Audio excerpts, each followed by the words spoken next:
the reason, I guess, Sharp Cloud, we picked Sharp Cloud in this case was really because of its ability to manage relationships and show those relationships.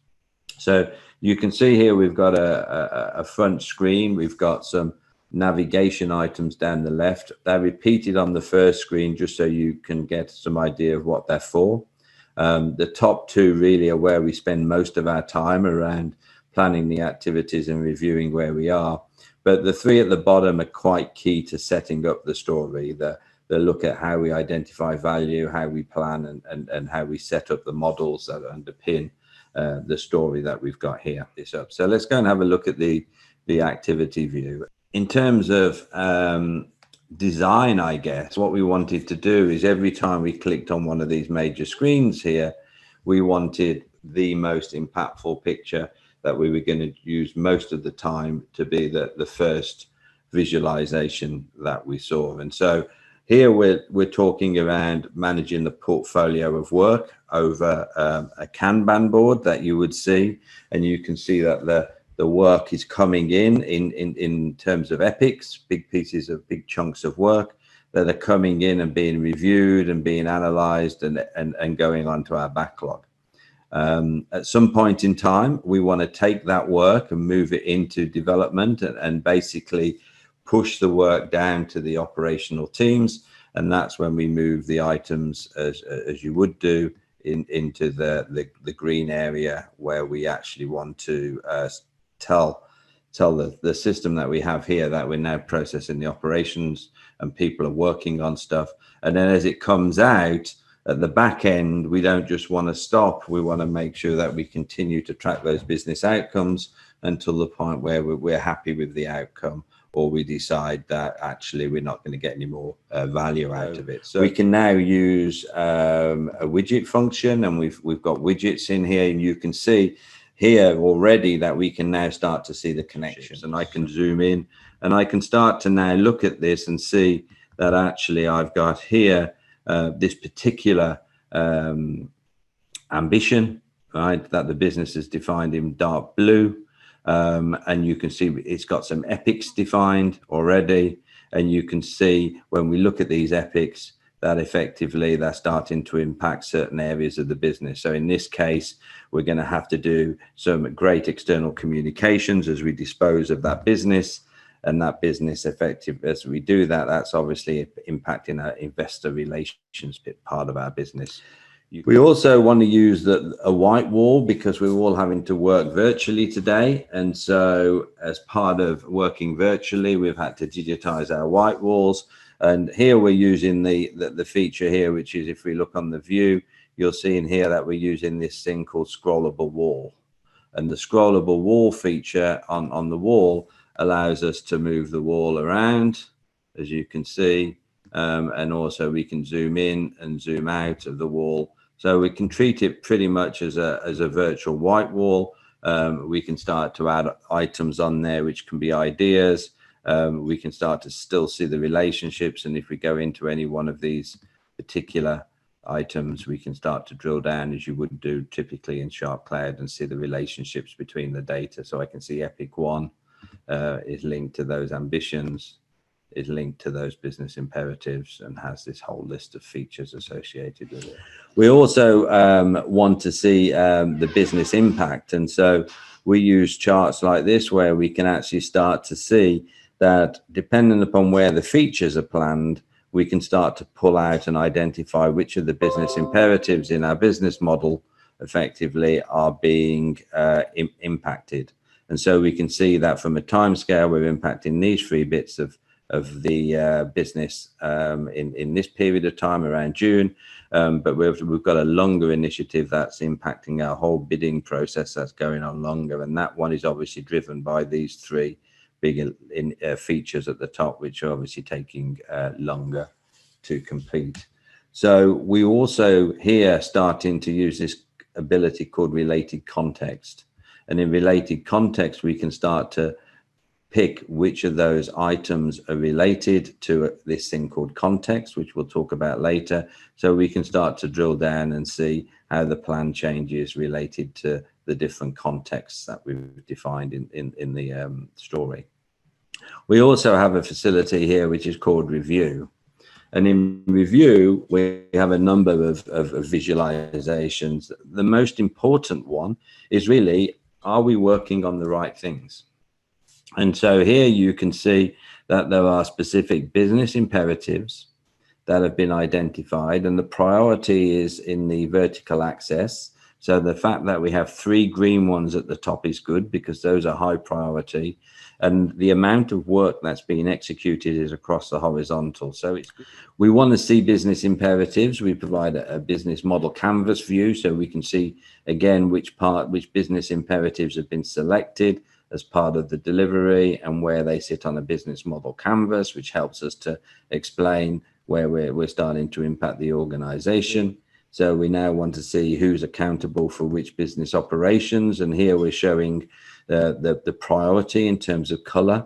So you can see that corporate has a number of green business imperatives it needs to focus on. So they're bright green. The red ones are less of a priority for them. We also want to be able to look at outcomes. And so we look at different types of value in terms of improving performance and improving service. And so here we want to see what the shape of the program looks like. And you can see that although we're touching most of the activity seems to be around improving performance. We get some shape to that in terms of starting to map out the shape. And then as we progress the program, we'll see our progress towards that. And we also can see shareholder value, and this is probably one of the interesting ones, going back to that value discussion. What we're doing here is the way we're looking at these business imperatives, and the value enables us to reverse engineer back into a kind of shareholder value view, which shows us where the opportunity is against a kind of SVA chart that a finance director would love, and then actually see where the actual impact and progress of the program is going to be. So those are the 2 main views that we're using a lot. So let's go and see, how does this all get put together? So if we start with the setup, what you see here is we need to define a common framework, a common set of data that we're going to use in terms of our planning. And what we want to do is we want to be able to describe the value chain that the organization has, so we understand how the organization delivers value. And here you can see we're using forms on the right hand side, which make it easier for us to be able to enter and update the items on the diagram. And you can see we've got annotations to help people with how to read and how to interpret this particular page. We also want to be able to input these business imperatives that we talked about. These are the 40 or so things that we need to do well as an organization, and these are pretty much defined in a standard sharp cloud layout, but I can start to look at these and understand what they are. We also want to map the critical information and the quality of information. This is probably one of the areas most transformation programs underplay, is they don't really map out what is the key decision-making information the organization needs to make those decisions that unlock the value. We also want to map the strategy. And so here we're capturing the ambition that the organization has, normally the output of its strategic planning process, but we want to do it in a structured way. So we're doing a positive inquiry, where we want to start to map out what could great look like, how is this happening, right? So we really want to start to answer some key questions that help us get a better understanding of the ambition. And this is where we start to then say, well, to achieve this ambition, please tell me which of the business imperatives you need to improve to be able to meet this ambition. So we're now creating that relationship between the ambition and the business imperatives. And that's important in terms of building up this framework. And we also obviously want to define the owners that we're going to put in. And here we're also starting to define the OKRs for the different owners as well, so we can start to understand where the key objectives are within the organization. It's quite a lot of data to set up. And as you can see, just by this model, and we haven't modeled a lot of data yet in this example, you can see there's a lot of relationships are there. And you might be asking, well, what does that tell us? And this is where we're using this ability called context. But it's really a grouping. But once we define a grouping, we can then easily see that in this case, disposing of Greyhound, which is a bus company, I believe, in the US, right, is linked to this context called business carve out. And it's really impacting three business areas, three business imperatives that we're interested in. Once the setup's done and the relationships are done, that's what's enabling all of the reporting to happen at the top. The second thing that we need to do is set up the planning view. And so the planning view is again, looking at a Gantt view, is defining the PIs and the increments in terms of how you're planning to deliver your program. And so this is where you would identify your iterations and place your iterations into a time plan, so that you can visualize and see where that activity is happening. And of course, the third piece of setup really is this thing around value. And this is where we're actually starting to take those business imperatives. Remember, these are the items that we need to be successful with, but they're also the items that we jointly described and named with the business and the stakeholders, so everybody understands what these are. And we can start to have a conversation in terms of their value contribution. So this value conversation is a great way of sitting on a screen with a bunch of stakeholders and starting to have a discussion around this.